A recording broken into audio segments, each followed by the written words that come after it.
Hello everyone, welcome back to Kimates. Today we are discussing about the topic water pollution. In recent times, water pollution has emerged as one of the most significant environmental problems. The major reason for water pollution are none other than human activities. Population explosion, urbanization and industrialization are the major reason for water pollution. Man has caused the deterioration of the quality of water in all our freshwater bodies by discharging undesired and toxic substance into them. Now, our freshwater streams and rivers have now been turned into mere chemical drains or sewage canals. Pure water, the elixir of life, is now a precious commodity. Then what do you mean by water pollution? Water pollution is the contamination of water by foreign substances which unfavorably alter its quality and characteristics such that its normal functions and usefulness in domestic, agricultural, industrial fields are adversely affected or it constitute a health hazard to living things. The major sources of water pollution include domestic waste from urban and rural areas, industrial effluents, agricultural runoff water, etc., which are discharged into our natural water bodies. Then, what do you mean by water pollutants? It is the agent or substance or factor which degrade the quality of water so as to cause detrimental effects on consumers or on aquatic life. The examples for water pollutants are sewage, detergents, toxic heavy metals, fertilizers, pesticides, hazardous organic substance, etc. Then, according to the type of pollutants involved, water pollution may be classified into different types. For example, water pollution by sewage, water pollution by industrial effluents, water pollution by soaps and detergents, water pollution by pesticides, water pollution by fertilizers, water pollution by heavy metals, and so on. Now we can discuss each type of pollution one by one. Firstly, water pollution by sewage. Sewage consists of organic and inorganic waste matter of community carried by water.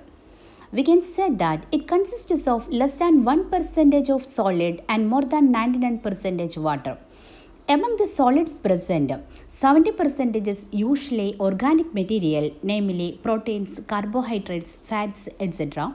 The organic fraction consists of grits, salt, metals, etc. in varying proportion.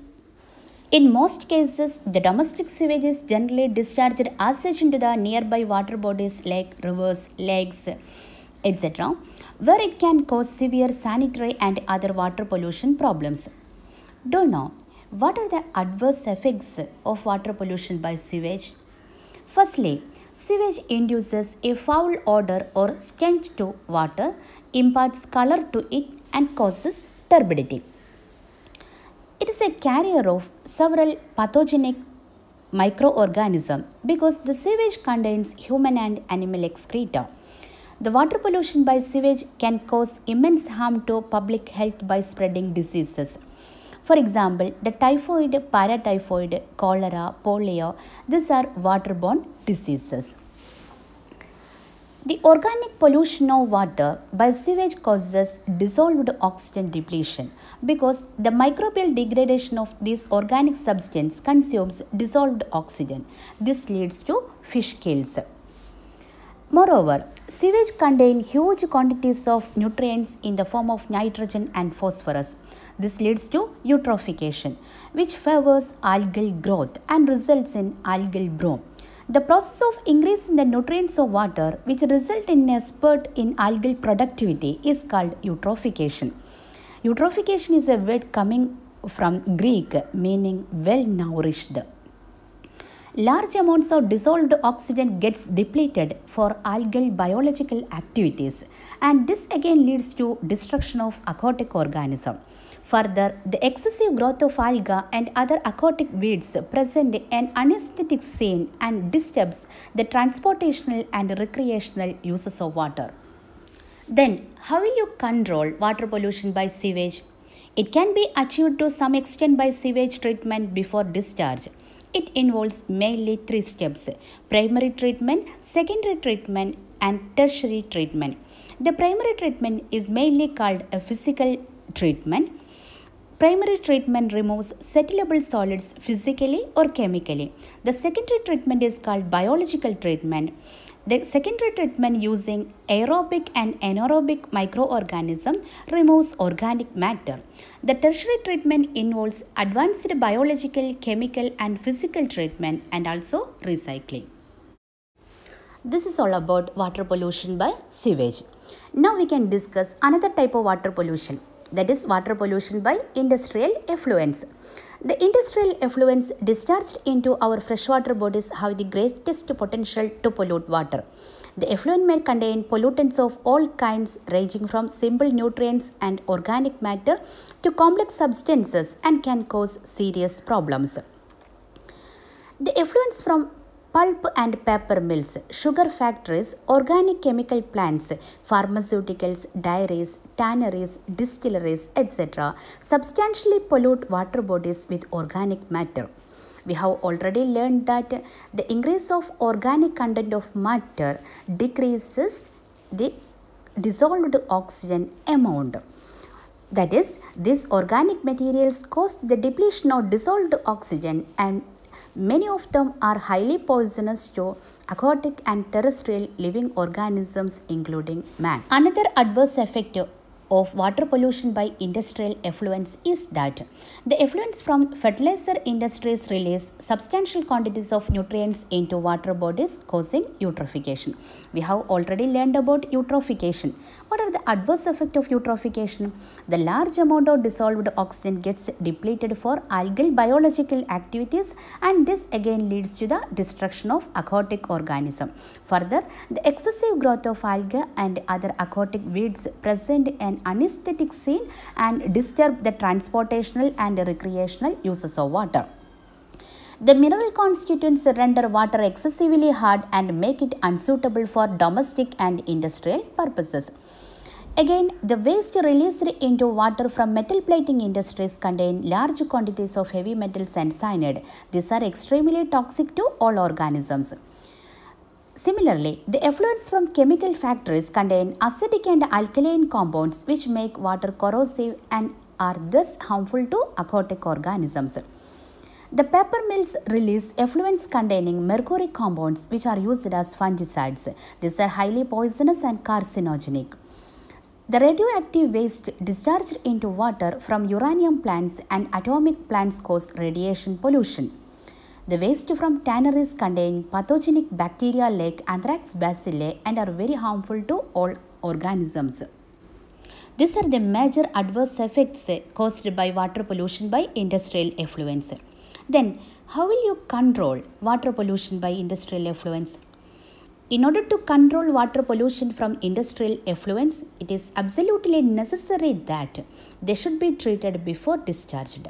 Treatment involves primary, secondary and tertiary treatments. The primary treatments involves neutralization, coagulation, oxidation, etc. The secondary treatment or biological treatment uses microorganisms, and tertiary treatment involves advanced biological, chemical and physical methods and recycling. Next, we can discuss about another type of water pollution by soaps and detergents. One of the most basic and yet important applications of chemistry in our everyday life is a soap. In fact, all types of cleansing agents, which includes soaps and detergents, are made from chemicals. Let us learn about these cleansing agents pollution in some details. Domestic sewage and effluents from soaps and detergent factories introduce a large quantities of soaps and detergents into freshwater bodies. Soaps are easily degraded by microorganisms and pose no serious problems to the receiving water with respect to degradability. However, they are hydrolyzed to the corresponding fatty acids, which in turn increases the organic content of water. This leads to depletion of dissolved oxygen in water, destroying aquatic organisms. Soaps also cause turbidity in water. Here we learned that soaps create no serious problem with respect to degradability. But in the case of detergents, they cause serious problem with respect to degradability. Mainly, detergents are three types. Detergents belonging to the linear alkyl benzene sulfonate class and non-ionic esters or sucrose are much more biodegradable. But detergents belonging to the tetrapropylene benzene sulfonate category, that is TPBS category, have the greatest disadvantage that they are not fully biodegradable by microorganisms. But such detergents do an excellent job of cleaning, but are not degraded in sewage treatment plants and thus make their way from washing buckets and washing machines directly to the water bodies. This, when introduced into water, will persist for a long time in water, first forming an unstable suspension and then settling to the bottom as sediments. Moreover, the presence of detergent causes foaming in sewage treatment plants as well as in the receiving waters, thereby reducing the aeration of waters. The aeration rates in rivers is reduced much by the presence of even as low as 0.5 ppm quantities of detergents. This leads to anaerobic conditions and to accumulation of toxic substance like hydrogen sulfide in water. Detergents also temporarily prevent the biodegradation of lipophilic molecules by forming micelles with them. Phosphate containing detergent cause eutrophication in receiving waters. Deposition of calcium salts or detergents impedes the flow of water through soil since they form a gel-like layer. Most importantly, detergents cause a variety of acute and long-term effects on various organisms. They are directly toxic to several species of animals and plants in water and suppresses their growth. Many of them impair the selective permeability of cell membrane, interact with enzymes and cause alteration in the infrastructure of the cell. They damage the external sensory organs of many organisms, affecting their food search and capturing capacity. Today we have learned three types of water pollution. Water pollution by sewage, water pollution by industrial effluents, water pollution by soaps and detergents. In the next video, we can discuss about water pollution by pesticides, fertilizers and heavy metals. Thank you.